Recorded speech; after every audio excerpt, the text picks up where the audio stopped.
বন্ধুগণ, আজকের ফরম্যাটটা আমার খুব ভালো লেগেছে। একটা ডিফারেন্ট ফরম্যাট, যে বক্তারা সব নিচে, এখানে একটা প্ল্যাটফর্ম আছে, উঠে উঠে বক্তৃতা দেবে। এটা একটা ভালো আইডিয়াটা, খুব ভালো আমার কাছে মনে হচ্ছে। আর অডিয়েন্স ছাড়া শুধুমাত্র মিডিয়া দিয়ে যে এখন রাজনীতি করা যায় সেটাও তারা প্রমাণ করছে। আসলে এটা এখন তো সময় বদলে গেছে। এই যে নতুন বাংলাদেশের নতুন চিন্তা আসবে, নতুন প্রজন্মের চিন্তা আসবে, এটাই তো স্বাভাবিক, তাই না? আমি এত বেশি নিচে অনেক ভালো ভালো বক্তা আছে, আপনারা ওদের বক্তব্য শুনবেন। আমি খুব সংক্ষিপ্তভাবে দু চারটা কথা, অনেক ভালো, আমার চেয়ে শতগুণে ভালো ভালো বক্তা আছে যারা সুন্দর করে গুছিয়ে বলতে পারবে আপনাদেরকে। তা আমি খুব সংক্ষিপ্তভাবে দুটো কথা বলে চলে যেতে হবে, আমার অন্য একটা সভা আগে থেকে শিডিউল ছিল, এই জন্য ক্ষমা প্রার্থী। বন্ধুগণ, এখন প্রথমে যারা জীবন দিয়েছে, যারা রক্ত দিয়েছে, যারা পঙ্গু হয়েছে, যারা কি বলে যাদেরকে গুম করেছে, যারা গুম হয়েছে, যারা চাকরি হারিয়েছে, যারা ব্যবসা হারিয়েছে, যারা বাড়ি করে থাকতে পারে নাই, যারা ধান খেতে থেকেছে, বেড়িবাঁধে থেকেছে, সীমাহীন, আমি বলতে গেলে এগুলো শেষ হবে না। তাদের প্রতি অবনত মস্তকে আমি সম্মান জানাচ্ছি।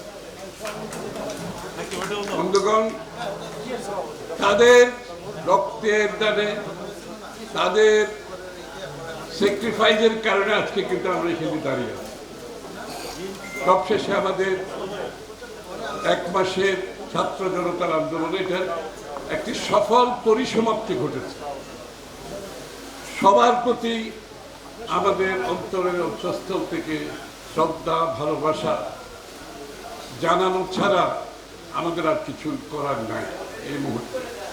এমন একটি প্রেক্ষাপটে আমরা আজকে মিলিত হয়েছি এক মাস পরে। আমাকে মান্না ভাই জিজ্ঞেস করতেছিল কেমন আছে, আমি বলছি 1 মাস 3 দিন আগে থেকে তো ভালো আছি। 1 মাস 3 দিন আগে যা ছিলাম তার থেকে তো অনেক ভালো আছি। আসলে তো 1 মাস 3 দিন আগে তো আমি জেলের মধ্যেই আছি। তখন আজকে ঘুম থেকে উঠে হঠাৎ করে কেন জানি মনে হচ্ছে আমি কি এখন জেলে আছি কিনা। আমি চারিদিকে তাকিয়ে দেখছি আমার একটা রশি ছিল, ওখানে আমার টাউল সব ঝুলতো, প্যান্টটা, আমি আবার ওগুলো আছে কিনা দেখতেছি। তখন ভাবলাম না, আমি তো আমার বেডরুমে আছি, আমার বাসায় আছি। এইরকম একটা দুঃস্বপ্নের সময় আমরা সবাই কাটিয়েছি। যার যার অবস্থান থেকে আমরা সবাই গত 15, 16, 17 বছর, আসলে তো এটা শুরু হয়েছে 17 বছর, এই 1/11-এর প্রেতাত্মা তার 15 বছর পরে এটা আরো অব্যাহতভাবে ছিল। আমাদের যে সাফারিং, এটা 17 বছরের সাফারিং। সেইটি শুরু হয়েছে, শেখ হাসিনা এটাকে আরো উন্নত মানে নিয়ে গেছে। 1/11-এর যে জেল, জুলুম, নির্মমতা, শেখ হাসিনা সেটাকে অন্য লেভেলে নিয়ে গেছে। তো আজকে আমাদের যেটা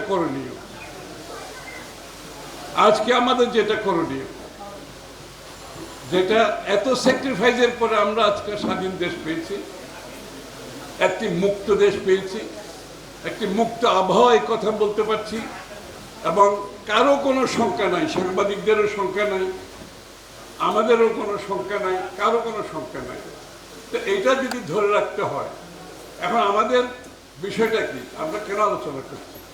এই যে মুক্ত বাংলাদেশ পেয়েছি, এটাকে তো আমাদের ধরে রাখতে হবে। এই যে নতুন বাংলাদেশ পেয়েছি, শেখ হাসিনা পলায়নের পরে বাংলাদেশের মানুষের মনোজগতে যে পরিবর্তন এসেছে সেটা আমাদেরকে বুঝতে হবে।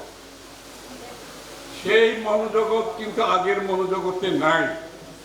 এই মনোজগৎ হচ্ছে বাংলাদেশের মানুষ তার রাজনৈতিক, সাংবিধানিক, গণতান্ত্রিক অধিকার ফিরে পেতে চায় পরিপূর্ণভাবে। মাঝখানে কিছু থাকতে পারবে না, দাড়ি কমা কিছু নাই, পরিপূর্ণভাবে। বাংলাদেশের মানুষ মুক্ত অবস্থায় বাঁচতে চায়। বাংলাদেশের মানুষ রাজনৈতিকভাবে, সামাজিকভাবে, অর্থনৈতিকভাবে সকলের জন্য সমতল লেভেল প্লেইং ফিল্ড চায়। সকলে যাতে সমানভাবে অংশগ্রহণ করতে পারে। বাংলাদেশের জনসংখ্যার 65% বয়স হচ্ছে 35 বছরের নিচে। এটা হচ্ছে ডেমোগ্রাফি। 65% বয়স 35 বছরের নিচে।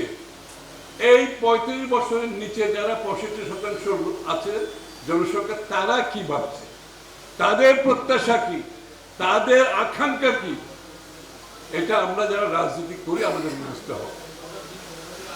এটা যারা বুঝবে না, আমি দুঃখের সাথে বলছি, আগামী দিনের রাজনীতির প্রেক্ষাপটে তাদের জন্য খুব বেশি জায়গা থাকবে বলে আমি মনে করি। এই সব ধারণ করে আজকে যে অন্তর্বর্তীকালীন সরকার আছে তাদেরকে আমরা সহায়তা করতে চাই।